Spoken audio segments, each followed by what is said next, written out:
needs in our church every time we come. And we need to feel those. Right. It's time to dig. He began to weep. He began to fast, the Bible said. And the Bible said he prayed day and night. Amen. He also repented. He said, Lord, forgive us. Your people have done this and your people have done that. He reminded God of his promises. When you start digging, you start turning up some things. You know what digging means? It means that it means to loosen or remove the inner part or the core. Taken away, cutting into, moving through and turning over. I'm telling you what, we need to start digging in and turning over. We need to start removing the core. The core of what, Sister Pulse? The core of us, our flesh. We need to get a hold of stuff. We need to make ourselves uncomfortable sometimes. Everything about living for God's not always comfortable. It sometimes takes us out of our comfort zone. We've got to dig or die. I've looked, in 55 years I've served the Lord. I've watched over those years, and you can learn a lot. It doesn't take a rocket scientist to see that people that don't get involved don't stay. Digging means you get your hands dirty. I don't like to dig dirt. I don't like to do anything like that. I don't like to get it under my fingernails. But you know what? In the spirit, I want to dig. I'm not trying to dig up anybody else's dirt. I'm trying to turn up things that I need to turn up. I need to loosen the core inside of me. But you're not going to be really rested when you're digging.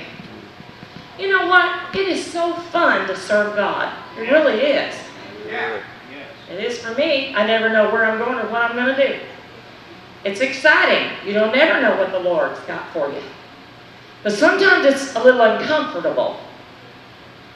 Because there's some things that happen that makes me feel like I got dirt under my fingernails. I'm having to dig down inside of myself. Have you ever just been praying and said, Lord, I don't know what you're going to do with me. Lord, you need to help me with it. I don't get up every morning deciding what I'm going to wear. It's already settled. I don't get up in the morning deciding whether I'm going to come to church or not.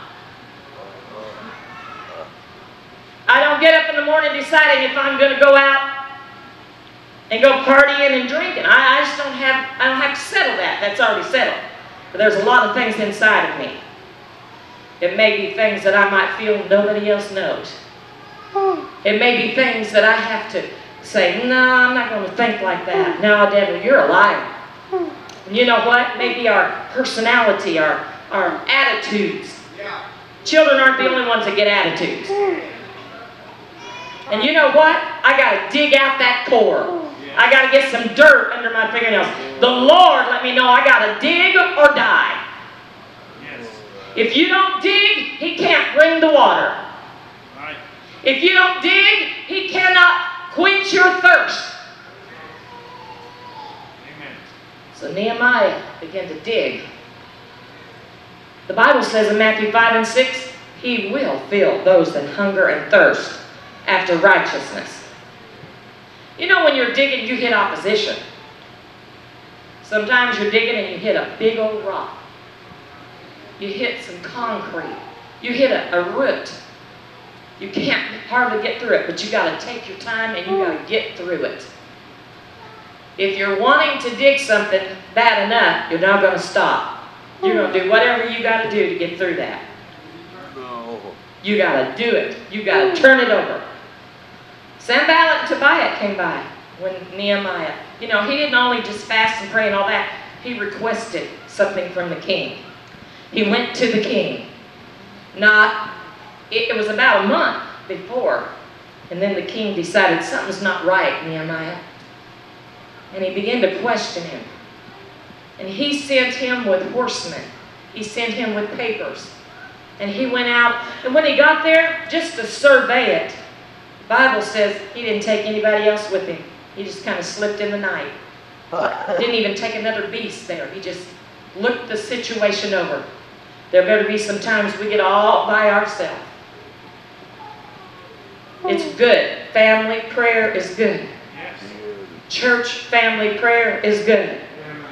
Praying in the prayer rooms is a must. Right.